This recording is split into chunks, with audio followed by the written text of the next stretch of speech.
ओम श्री गणेशाय नमः। सर्वमंगल मांगल्ये शिवे सर्वार्थ साधके शरण्ये त्र्यंबके गौरी नारायणी नमोस्तुते। भगवती दक्षिणा की कथा।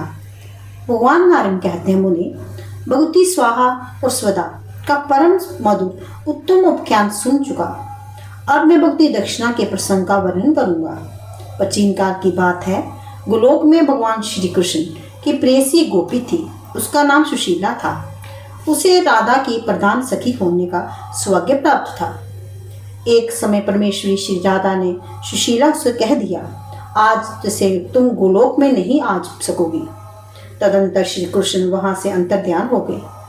तब देव देवेश्वरी भगवती श्री राधा रास मंडल से मध्य राजेश्वर भगवान श्री कृष्ण को जोर जोर से पुकारने लगी, परंतु भगवान ने उन्हें दर्शन नहीं दिए। तब तो श्री राधा अत्यंत विरह कातर हो उठी। उन साध्वी देवी की विरह का एक एक क्षण करोड़ों युगों के समान प्रतीत होने लगा। उन्हें करुण प्रार्थना की, श्री कृष्ण श्याम सुंदर, अब मेरे प्राणनाथ हैं। मैं आपके प्रति प्राणों से बढ़कर प्रेम करती हूँ। आप शीघ्र यहाँ पधारने की कृपा कीजिए। तदंतर श्री कृष्ण प्रकट होकर राधा के वीर ताप को शांत किया। श्री राधा की सहचरी सुशीला नाम की जो गोपी थी, जिसे राधा से गोलोक में च्युत होने के लिए कह दिया था, वहां से चलकर देवी दक्षिणा के नाम से प्रकट हुई। दीर्घ काल तक तपस्या करके भगवती लक्ष्मी के विग्रह में उसे स्थान प्राप्त कर लिया। नारद इस प्रकार यज्ञ पुरुष दक्षिणा तथा फलदाता पुत्र की प्राप्त करके सब कर्मों को फल प्रदान करने लगे। तब देवताओं के मन में बड़ी प्रसन्नता हुई। वे सभी सफल मनोरथ होकर अपने अपने स्थान पर चले गए। मैंने धर्मदेव के मुख से ऐसा सुना है। अतएव मुने कर्ता को चाहिए कि कर्म करने के पश्चात तुरंत दक्षिणा दे दे, सभी सदफल प्राप्त होता है। ये वेदों की स्पष्ट वाणी है।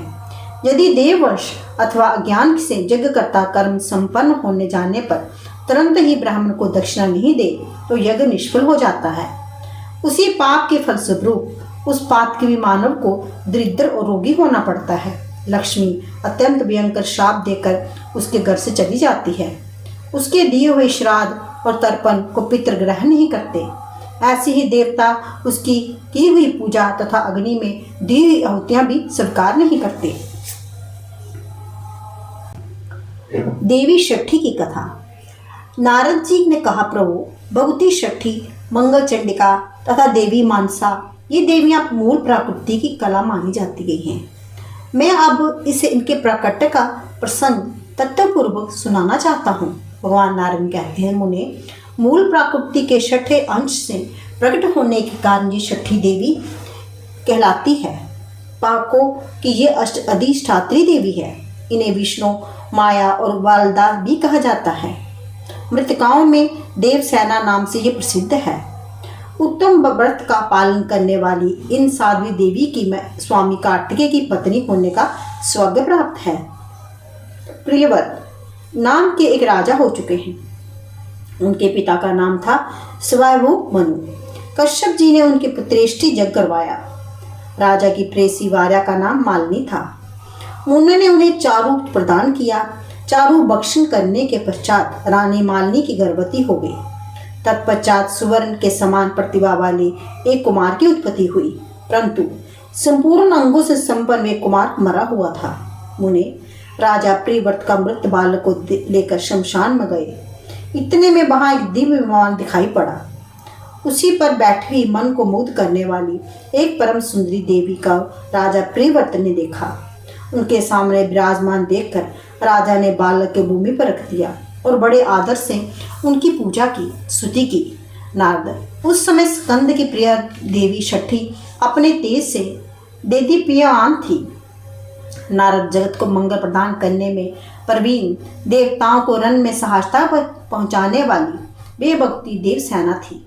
देवी छठी ने उस बालक को उठा लिया और अपने महान ज्ञान के प्रभाव से खेल खेल में ही उसे पुनः जीवित कर दिया। अब राजा ने देखा तो सुवर्ण के समान प्रतिभा वाले उस बालक को देखते ही रह गया। देवी देवसेना उनसे अनुमति ले चलने को तैयार हो गई। देवी ने कहा, तुम स्वयंभू मनु के पुत्र हो। त्रिलोकी में तुम्हारा शासन चलता है। तुम सर्वत्र मेरी पूजा कराओ और स्वयं भी करो। तब मैं तुम्हें कमल के समान मुख वाला मनोहर पुत्र प्रदान करूंगी। उसका नाम सुव्रत होगा। राजा प्रिव्रत ने पूजा की, सभी बातें स्वीकार कर ली। यों ही भगवती देवसेना ने उत्तम वर देख स्वर्ग के लिए प्रस्थान किया। राजा ने सर्वत्र पुत्र प्राप्ति के उपलक्ष्य में मांगलिक कार्य आरंभ कर दिया।